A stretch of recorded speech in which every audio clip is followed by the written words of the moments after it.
Padahal di sini adalah ada di pabrik asbes ya. Nah, ini bisa resikonya teman-teman ya, bisa kena kepala, bisa kena.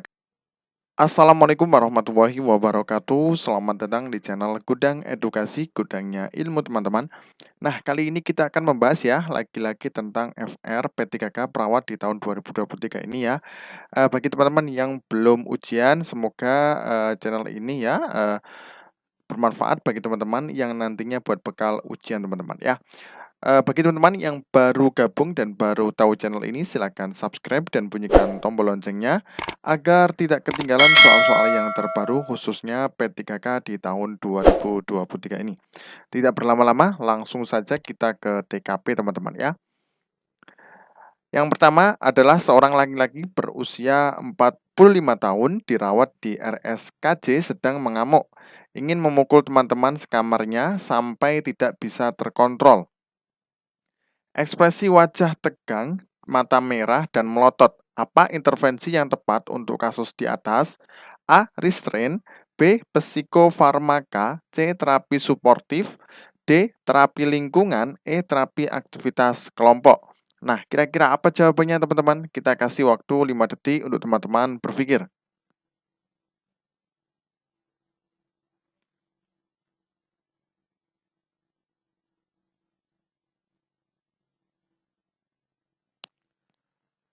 Oke, jawabannya apa teman-teman? Jawabannya adalah A ya, yaitu adalah restrain teman-teman ya. Atau pengikatan teman-teman ya. Coba kita kaji ya ke soalnya. Jadi di sini yang ditanyakan adalah intervensi atau tindakan ya yang tepat untuk kasus di atas. Nah, jadi di sini ada seorang laki-laki berusia 45 tahun dirawat di RSKJ sedang mengamuk, ingin memukul teman-teman, kemudian sekamarnya sampai tidak bisa terkontrol. Ekspresi wajah tegang, mata merah, dan melotot teman-teman ya. Nah, berarti ini sudah termasuk apa teman-teman? Sebelum kita melakukan intervensi harus menentukan diagnosa dahulu ya. Jadi di sini bisa perilaku kekerasan ya teman-teman ya, atau resiko ya, maaf ya, resiko perilaku kekerasan ya. Karena di sini baru ingin memukul ya, belum sampai memukul ya. Jadi di sini RPK ya, sedang mengamuk, ingin memukul teman-teman sekamarnya sampai tidak bisa terkontrol. Kemudian ekspresi wajah tegang, mata merah, dan melotot. Ini termasuk tanda-tanda resiko perilaku kekerasan. Nah, ketika ada pasien yang seperti ini, maka untuk intervensi yang pertama adalah pengikatan teman-teman ya. Tujuannya apa? Biar tenang ya. Nah, biar tenang. Kalau psikofarmaka nanti setelah pengikatan biasanya dilakukan kolaborasi ya untuk psikofarmaka ya, pemberian obat ya dengan dokter DPJP atau dokter konsultan teman-teman ya. Kalau terapi suportif ini tidak ya teman-teman ya. Nah, kalau suportif ini seperti meningkatkan rasa percaya diri. Jadi tidak nyambung ya pada kasus soalnya. Kemudian terapi lingkungan juga tidak ya, karena di sini lebih meningkatkan pengalaman positif pasien untuk mengembangkan harga diri ya. Jadi mengembangkan ya. Kalau TAK ini jelas tidak ya. Jadi terapi aktivitas kelompok ya. Jadi seperti mengelompokkan, nantinya bisa bertukar pikiran ya, kemudian sharing pengalaman. Nah, jadi kalau TAK ya, seperti ini setelah pasien sudah lebih tenang ya. Dalam artian sudah kooperatif dan terkontrol marahnya teman-teman ya. Jelas ya, lanjut ke soal berikutnya.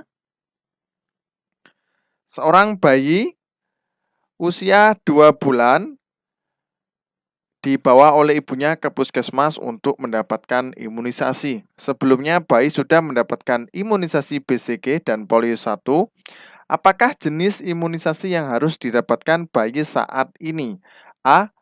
HB 0 ya, B campak, C DBT HB HIP 1 polio 2, D DBT HB HIP 2 polio 3, E DBT HB HIP 3 polio 4. Nah, kira-kira apa jawabannya teman-teman? Harus hafal ya teman-teman ya, karena banyak sekali yang keluar pada soal ujian P3K Perawat ya, baik S1 maupun D3.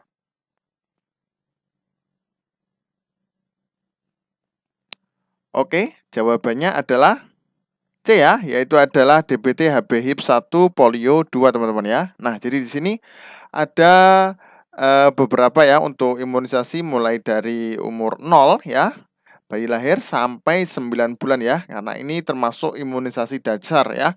Nah, kalau imunisasi dasar ini harus hafal ya, sering banyak keluar teman-teman ya.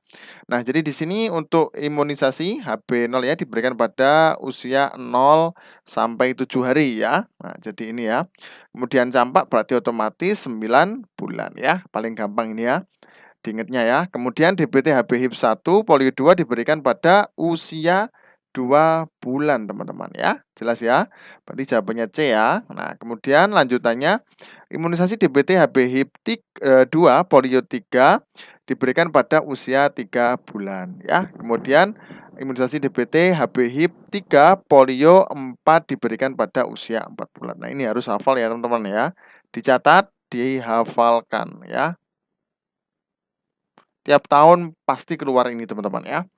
Oke, jelas ya. Lanjut ke soal berikutnya. Nomor 3, data pengkajian di suatu desa menunjukkan 35% masyarakat terkena hipertensi, kemudian 25% berusia produktif ya, kemudian 10% penderita stroke ringan. Masyarakat di desa sudah biasa makan makanan yang tinggi natrium seperti ikan asin dan telur asin. Masyarakat belum pernah mendengar informasi ataupun penyuluhan tentang kesehatan. Apakah topik penyuluhan yang tepat pada kasus tersebut? A. Mengatasi stres pada hipertensi, kemudian pola makanan yang sehat di masyarakat ya, kemudian C. Pembatasan konsumsi alkohol pada hipertensi, D. Penurunan berat badan pada penderita hipertensi, E. Pengurangan konsumsi natrium pada penderita hipertensi. Poin A ini cara ya, bukan para teman-teman ya, maaf ya.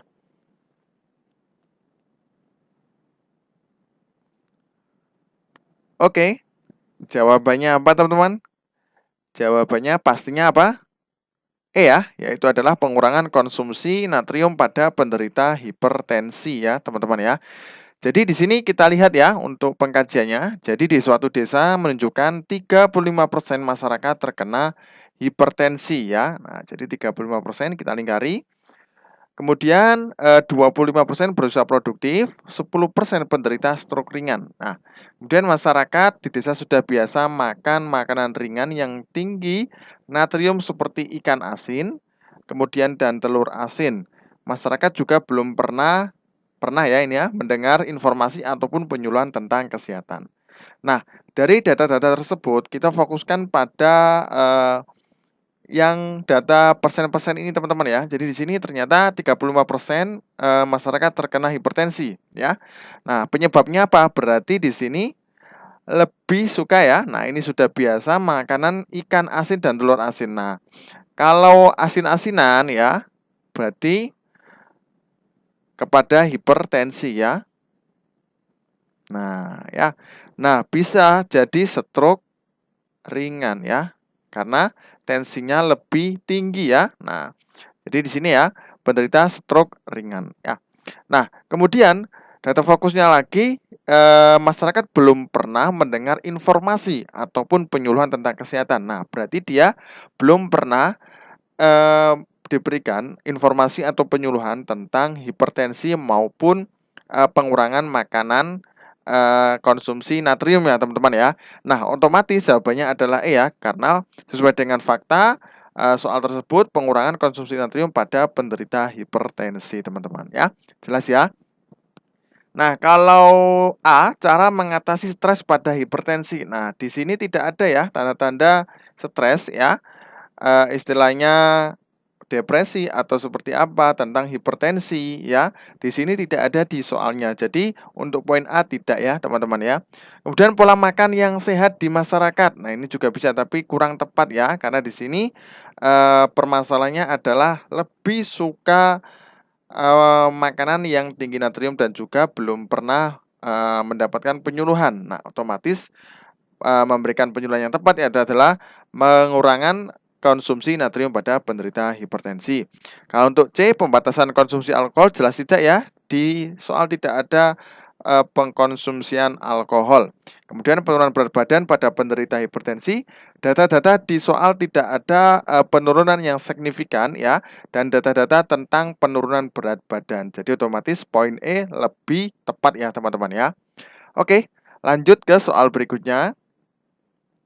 Seorang perawat laki-laki berumur 25 tahun melakukan observasi di pabrik asbes ya, dan mendapatkan data 60% pegawai yang tidak menggunakan alat pelindung diri dan mereka tidak mengetahui dampak yang terjadi akibat dari tindakan tersebut. Apakah tindakan keperawatan yang dilakukan pada kasus di atas? A. Preventif penyakit akibat kerja. Kemudian B. Pembuat rencana penyuluhan kerja. C. Perencanaan program kesehatan kerja. D. Pemeriksaan kesehatan secara berkala. E. Mengikuti anjuran manajemen perusahaan. Nah, kira-kira apa jawabannya teman-teman? Kita kasih waktu 5 detik untuk teman-teman berpikir.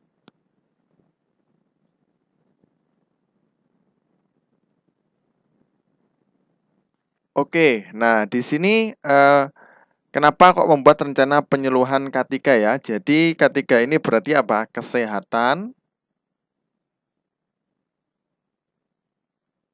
dan keselamatan kerja. Ya, coba kita kaji ya di soalnya teman-teman ya. Jadi di sini ada seorang perawat laki-laki berumur 25 tahun melakukan observasi di pabrik asbes ya, dan mendapatkan data 60% pegawai yang tidak menggunakan alat pelindung diri dan mereka tidak mengetahui dampak yang terjadi akibat dari tindakan tersebut ya. Nah, biasanya kan helm ya, kemudian sepatu, boot ya. Nah, di sini tidak ya. Jadi dia mendapatkan data 60% pegawai padahal di sini adalah ada di pabrik asbes ya. Nah, ini bisa resikonya teman-teman ya, bisa kena kepala, bisa kena kaki, bisa kena badan dan lain sebagainya. Makanya tindakan keperawatan yang dilakukan pada tersebut adalah membuat rencana penyuluhan K3 ya. Jadi biar nantinya pegawai tersebut mengerti tentang keselamatan kerja dan juga kesehatan teman-teman ya. Nah, kalau untuk poin A, preventif penyakit. Nah, di sini tidak ada disebutkan pada soalnya tentang penyakit-penyakit akibat kerja, ya. Nah, jadi di sini lebih data fokusnya kepada tidak memakai alat pelindung diri, teman-teman, ya. Kemudian perencanaan program kesehatan kerja ini juga tidak ya. Nah, ini biasanya mengarah ke kesehatan ya, seperti penyakit-penyakit yang lain ya. Kemudian pemeriksaan kesehatan secara berkala. Nah, ini juga biasanya dilakukan rutin ya, memang tiap bulan, tapi biasanya dalam biasanya tensi ya. Kemudian cek mata dan lain sebagainya ya. Kemudian mengikuti anjuran manajemen kesehatan ini juga tidak termasuk dalam tindakan keperawatan ya. Jadi sudah jelas ya, jawabannya adalah B teman-teman ya. Oke, lanjut ke soal berikutnya. Ditemukan data 30% siswa di sebuah SMP menderita DBD. Dalam survei epidemiologi di SMP tersebut, ditemukan banyak jentik nyamuk Aedes aegypti di sekitar selokan, lingkungan sekitar tidak pernah dilakukan pembersihan, tempat genangan air yang ada di sekitar sekolah, dan tidak pernah dilakukan pembersihan kamar mandi sekolah. Apakah upaya pencegahan untuk menangani masalah tersebut? A. Peningkatan SDM guru UKS. B. Penyuluhan kesehatan masyarakat. Kemudian C. Pemeliharaan kesehatan lingkungan. D. Pemeliharaan kebersihan perorangan. E. Pemeriksaan kesehatan secara berkala. Nah, kira-kira apa jawabannya teman-teman? Kita kasih waktu 5 detik untuk teman-teman berpikir.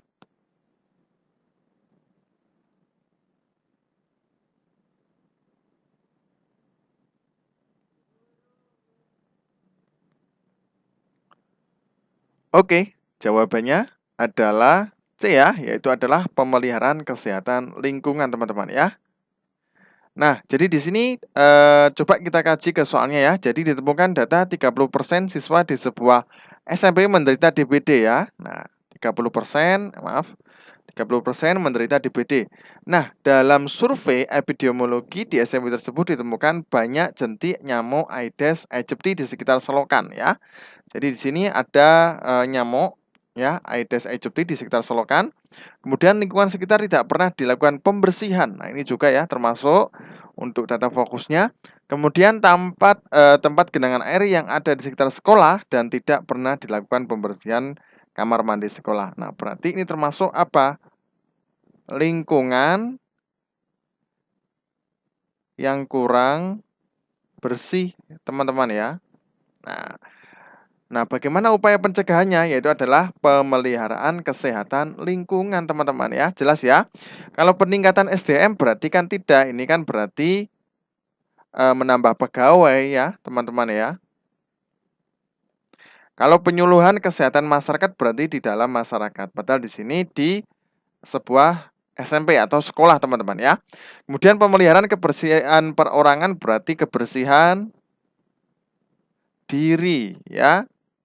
Contoh, tidak menggosok gigi ya, tidak pernah mandi ya, kemudian tidak rapi. Nah, itu termasuk pemeliharaan kesehatan kebersihan perorangan. Kemudian pemeriksaan kesehatan secara berkala berarti kalau SMP berarti apa, teman-teman? Ya, kayak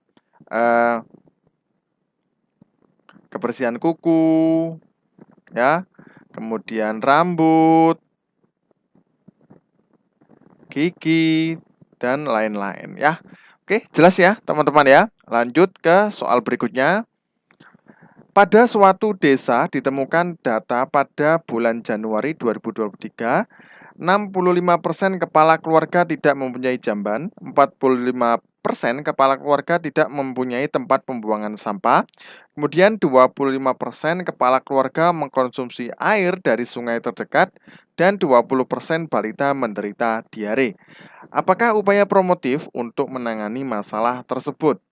A. Peningkatan SDM kader. B. Pemberdayaan masyarakat. C. Pendidikan kesehatan keluarga. D. Penyuluhan kesehatan lingkungan. E. Pemeliharaan kesehatan lingkungan. Nah, kira-kira apa jawabannya, teman-teman? Kita kasih waktu 5 detik untuk teman-teman berpikir.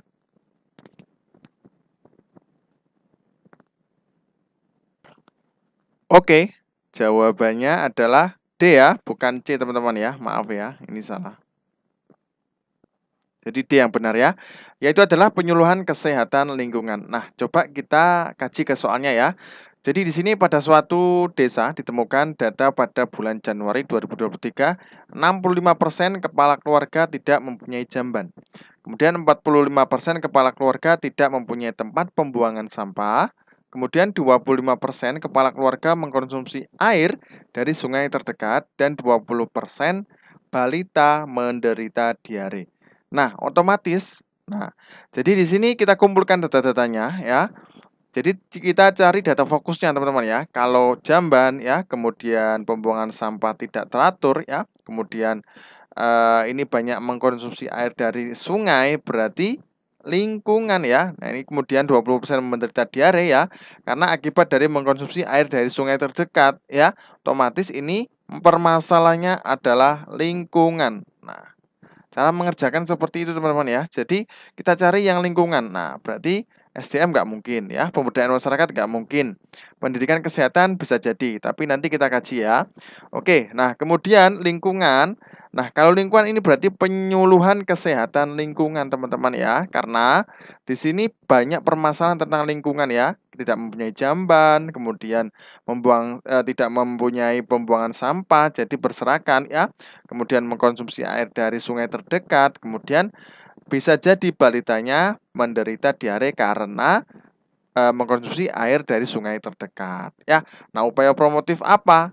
Yaitu adalah penyuluhan kesehatan lingkungan ya. Jelas ya? Jadi promosi ya, promotif kepada kesehatan lingkungan di keluarga tersebut, teman-teman ya.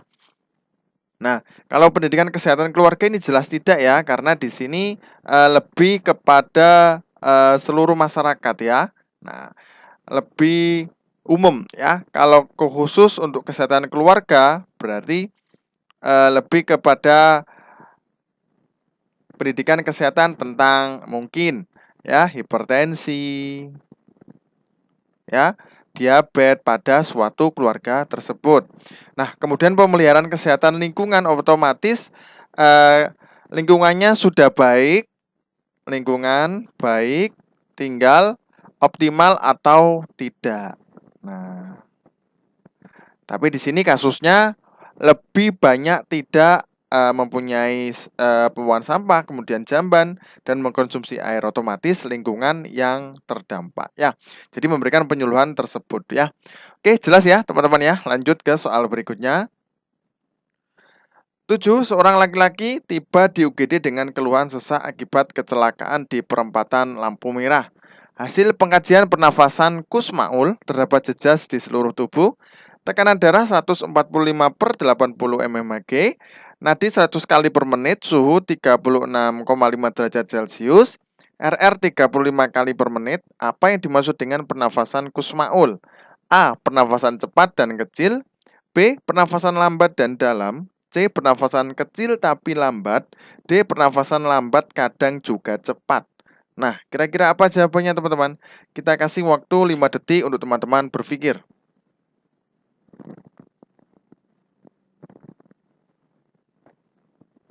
Jawabannya B ya, yaitu adalah pernafasan lambat dan dalam ya. Maaf, bukan C ya. Nah, jadi di sini pernafasan Kusmaul ya, ini masuk ya teman-teman ya. Ada yang beberapa teman-teman itu dapat soal tersebut ya. Jadi di sini pengertian adalah Kusmaul merupakan pernafasan dengan panjang ekspirasi dan inspirasi sama, sehingga pernafasan menjadi lambat dan dalam ya. Otomatis B ya teman-teman ya. Nah ya, jadi diingat-ingat saja ya. Oke, lanjut ke soal berikutnya. Pada suatu perkembangan anak ada perbedaan metode ya, kurang A ini, untuk permainan. Skala prioritas yang menjadi magnet perkembangan pada anak dapat menstimulasi proses pikiran kognitif ya. Anak usia 3 tahun cocok dengan permainan apa?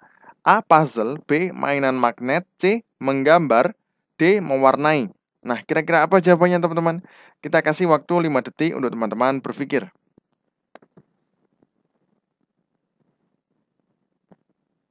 Oke, jawabannya adalah A ya, maaf. Salah lagi ini ya. A, puzzle ya teman-teman ya. Nah, jadi B, C, D ini anak usia 5 tahun teman-teman ya. Nah, jadi di sini ada mainan anak umur 3 tahun, pasir kinetik, kemudian puzzle, finger painting, kemudian main dokter-dokteran ya. Nah, jadi ini termasuk anak umur 3 tahun. Kalau ini umur 5 tahun ya. Oke, jelas ya? Oh, jelas. Sudah ya, teman-teman ya. Oke, terima kasih. Semoga bermanfaat, teman-teman ya. Saya ucapkan terima kasih kepada teman-teman yang sudah berkomen bagus ya. Semoga bermanfaat ya untuk teman-teman yang kemarin sudah tes dan juga banyak yang nilainya bagus-bagus, sudah dapat nomor 1 rankingannya ya. Kemudian ada yang nomor 2, ada yang sudah masuk PG dan lain sebagainya ya. Ya, itu tujuannya juga untuk teman-teman juga ya, kita saling berbagi informasi biar teman-teman juga mendapatkan NIP 3K di tahun ini ya. Semoga bermanfaat. Terima kasih. Yang belum ujian tetap semangat. Semoga nantinya bisa mendapatkan hasil yang terbaik. Terima kasih. Wassalamualaikum warahmatullahi wabarakatuh.